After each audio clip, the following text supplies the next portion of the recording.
کہا جاتا ہے کہ ووٹ کو عزت دو، کہا جاتا ہے کہ جمہوریت بہترین انتقام ہے، ہم جمہوری پارٹیاں ہیں، جمہوری لوگ ہیں، سوال الیکشن کیوں نہیں کروا رہے؟ لاہور ہائی کورٹ نے کہا 90 ڈیز کے اندر الیکشن کروانے ہیں اور الیکشن کمیشن ڈیٹ دے، لیکن آپ دیکھ لیں کہ کیا صورتحال ہے ہمارے ملک میں، الیکشن سے فرار، یعنی پاکستان کے آئین اور دستور سے فرار ہے، پاکستان کے عوام سے فرار ہے، اور کوئی بھی اپنے آپ کو ڈیموکریٹ کہنے والا آدمی اس طرح کی حرکت نہیں کرتا، عوام سے ڈرتے ہیں، الیکشن کے نام سے خوفزدہ ہے۔ اگر آپ کے یہ 10-12 مہینوں سے پاکستان کے عوام مطمئن ہوتے، آپ کو کبھی یہ خوف اور ڈر لاحق نہ ہوتا۔ اب فیصلہ کیا ہوا ہے لوگوں نے، اگر وہ کر سکیں تو 2-3 سال الیکشن نہ کروائیں۔ ملک کو لوٹنے والوں کا ایک کلب بنا ہوا ہے، ہمارے وہ لوگ جن کو اس پر توجہ دینی چاہیے، توجہ دیتے تو آج آپ کے سامنے ہوش ربا قسم کے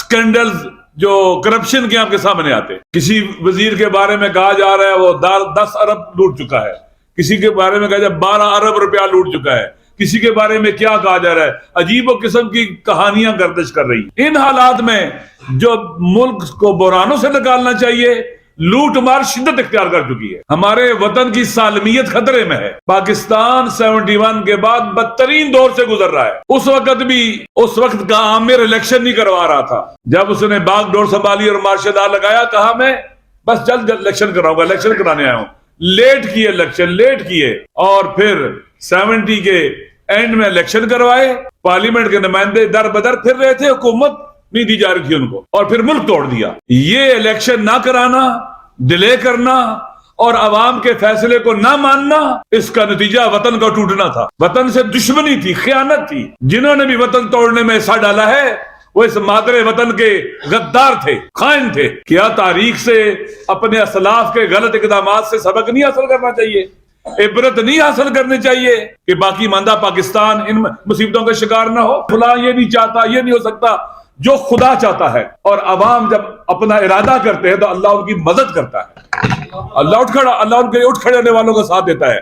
آپ گرفتاری دے رہے ہیں، لیکن یہ کلیئر کر دیں کہ کیا آپ پھر ضمانت کروائیں گے ان کا؟ پی ٹی آئی والوں کی طرح آج گرفتاری نہیں، کل ضمانت کی درخواست۔ آغا جان میری بات سنیں، اگر بات سنیں پلیز بات سنیں میری جان۔ ہم جو ہے نا مولا حسین کے ماننے والے ہیں، ہم ان کے ماننے والے ہیں جنہوں نے ہاتھوں میں رسیاں تھی، زنجیریں تھی اور یزیدیت کا تعاقب کیا۔ وقت آئے گا پتہ چل جائے گا۔ ضمانت کروائیں گے یا نہیں کروائیں گے یہ بتائیں۔ میں نے بتایا نہیں آپ کو میں کون ہوں؟ جو مشترکہ میں بات سنیں، آپ مذہب کا کارڈ نہ کھیلیں، یہ بتائیں لا الہ ہاں الا یا اللہ۔ نہیں۔ اچھا، یہ ضمانت کی درخواست اگر دیں گے کہ نہیں دیں گے؟ امام حسین استقامت کا مقام کا استعارہ ہے، مذہب کارڈ نہیں ہے، وہ غیر مسلم بھی سے استفادہ کرتے ہیں۔ میں پوچھ رہا ہوں آپ ضمانت کی درخواست دیں گے کہ نہیں؟ بات سنیں نا یار، میری بات سنیں۔ میں کہہ رہا ہوں، ادھر دیکھیں میری طرف، ادھر دیکھیں، میں کہتا ہوں یار ٹھہرے، میں آغا صاحب، میں بات سنیں، میں مجھے جواب دینے دینا یار، بات سنیں۔ میں کوئی نواز شریف تھوڑا ہی ہوں کہ بھاگ جو ملک سے، اپنے وطن سے؟ جیلوں میں رہنا پڑا، جیلوں میں رہیں گے، کبھی بھی التماس نہیں کریں گے، معافی نہیں مانگیں گے، کبھی بھی ہاتھ نہیں مانگیں گے، کبھی جھوٹ بول کے باہر نہیں نکلے انشاءاللہ۔ میرے سوال کا جواب کیا بس یہی سوال کا جواب ہے؟ کیا جواب ہے؟ آپ سمجھیں بس۔ ادھر دیکھیں، آپ بات سنیں کیا بھائی؟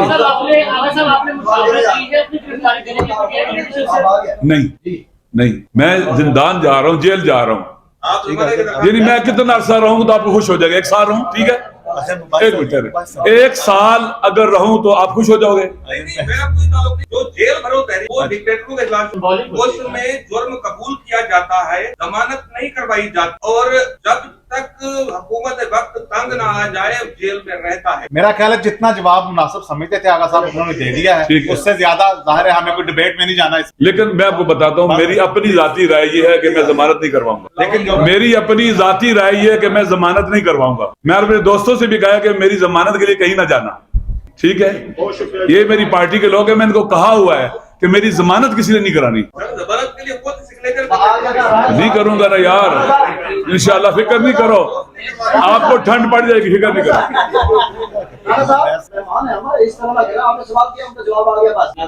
انشاءاللہ کریں گے، آپ کو بھی راضی کر دیں گے۔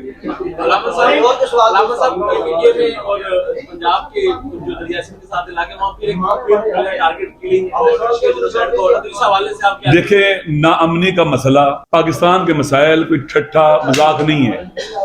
درست ہے, کوئی آدمی بھی گھر سے زندان جیل خوشی سے نہیں جاتا ہے. ہم وہ ہیں جنہوں نے پاکستان میں پرامن جدوجہد کی اپنے حقوق کے لیے, 5-5 دن 6-6 دن دھرنے دیے ہزاروں مقامات کے اوپر, اور پوری دنیا میں ہم نے جو کہا اس پر عمل کیا ہے.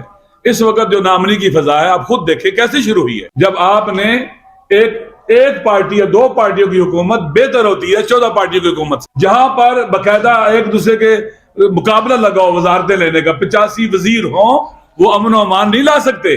جہاں پر سیکیورٹی کے ادارے اپنے اصل کام سے توجہ ہٹا کر اور کاموں میں لگے ہوئے ہوں, وہاں پر امن و امان پھر نہیں آتا. جہاں پر بارڈر کی صورتحال خراب ہو, اور آپ جانتے ہیں کہ پاکستان کا بارڈر صورتحال خراب ہے, اور اس وقت داعش موجود ہے, ایسٹ ترکمن اسلامک موومنٹ موجود ہے, ازبک اسلامک موومنٹ موجود ہے, TTP موجود ہے, یہ تاجکستان سے لے کر پاکستان کے بارڈر کو ڈسٹرب کر رہے ہیں. خدا نہ خاصا اگر حالات ایسے آئندہ سسٹم کمزور ہوتا چلا گیا اور گر گیا تو یہ بارڈر نہیں رہیں گے, یہ سارے کا سارا علاقہ ان دہشت گردوں کی اماجگاہ بن جائے گا. اس لیے اپنے ملک کو بچانا ہے, وطن کو بچانا ہے. یہ سارے اشاریے علامتیں ہیں. پاکستان ایک صحافی کا بھی ہے, ایک استاد کا بھی ہے, ایک کاروباری کا بھی ہے, ایک مزدور کا بھی ہے, ایک مولانا کا بھی ہے, سب کا پاکستان ہے. ہم نے سب نے مل کر اس کو پرامن پاکستان بنانا ہے. ہمارا ملک تقریباً گزشتہ 10-12 مہینوں سے بدترین بحرانوں کا شکار ہے. سیاسی بحران آپ کے سامنے کہ ایک ملک جس کے اندر اس وقت 14 پارٹیوں کی حکومت ہے اور 85 کے قریب وزیر ہیں, اور حالات ان سے سنبھل نہیں رہے. معاشی بحران آپ کے سامنے ہے. غریب مہنگائی کی چکی میں پس رہا ہے, غریب تر ہو رہا ہے. اس کی انتہائی ضرورت کی چیزیں اس کی قوت خرید سے نکل چکی ہیں, اس کو کوئی پرسان حال نہیں. سیکیورٹی کے تھریٹس اور خطرات آپ کے سامنے, اور ہمارے حکمران ان کی صورتحال آپ کے سامنے ہے کہ کیا اس قدر معاشی بحران کا شکار ملک وزیروں کا لشکر برداشت کر سکتا ہے؟ بڑے بڑے دنیا کے ممالک ہیں, عالمی طاقتیں ہیں, بڑے طاقتور ملک ہیں. کوئی ایک ایسا ملک بتلا دیں جہاں پر اتنا وزیروں کا لشکر ہو اس ملک کے لیے. یوں لگتا ہے کہ یہ وزیر در حقیقت انہیں رشوت کے طور پر وزارت دی گئی ہے, کرپشن کرنے کے لیے وزارت دی گئی ہے,